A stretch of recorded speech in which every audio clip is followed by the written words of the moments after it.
Well, good morning. This morning I'm reading from the book of Numbers, and in the book of Numbers, chapter 31, the Bible tells us that Moses told the children of Israel to defeat the Midianites. And remember, the Midianites were partnered up with the Moabites, and old Balak, he was the king of Moab, and he's the one who hired Balaam to curse the Israelites.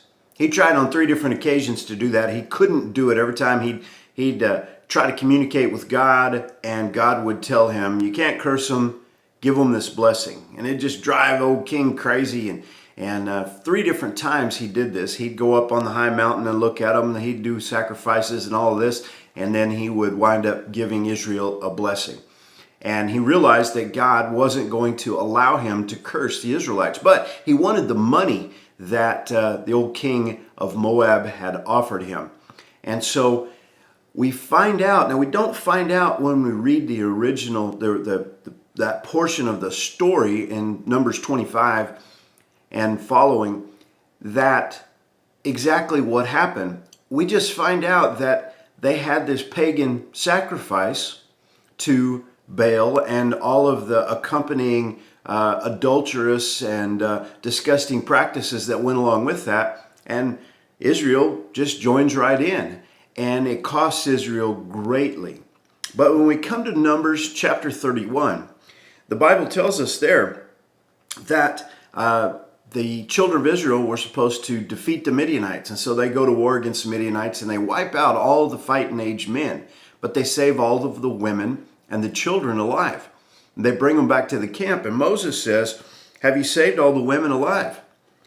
Behold, these caused the children of Israel through the counsel of Balaam to commit trespass against the Lord in the matter of Peor, and there was a plague among the congregation of the Lord. You know what's fascinating to me about the story of Balaam and of what happened there is a really interesting situation, and it's something that you and I should think about, and it's just this.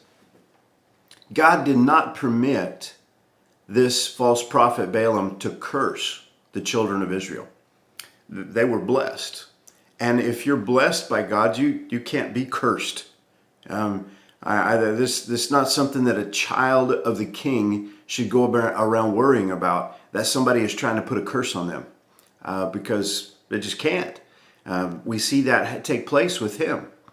But what can happen is you can become a curse to yourself by disobeying the Lord. And Balaam was so clever that he came up with a plan to tempt the children of Israel, to entice them into this pagan sacrifice, and then just stand back and let the consequences happen to them that they brought upon themselves. As followers of Jesus, we should certainly be aware of this. We should always remember, we don't have to go around worrying about somebody putting a curse on us. But we do need to be careful to follow the Lord Jesus and to avoid those kinds of things. We're told all throughout the New Testament to avoid idolatry, to stay away from fornication. And that is exactly what ensnared and entrapped the Israelites in that situation.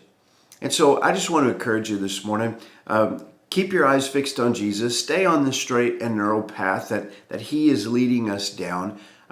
Keep your focus focused on him, because when you are enticed by the things of the world and of the flesh, and you're led astray to those kind of things, well, there's consequences for that.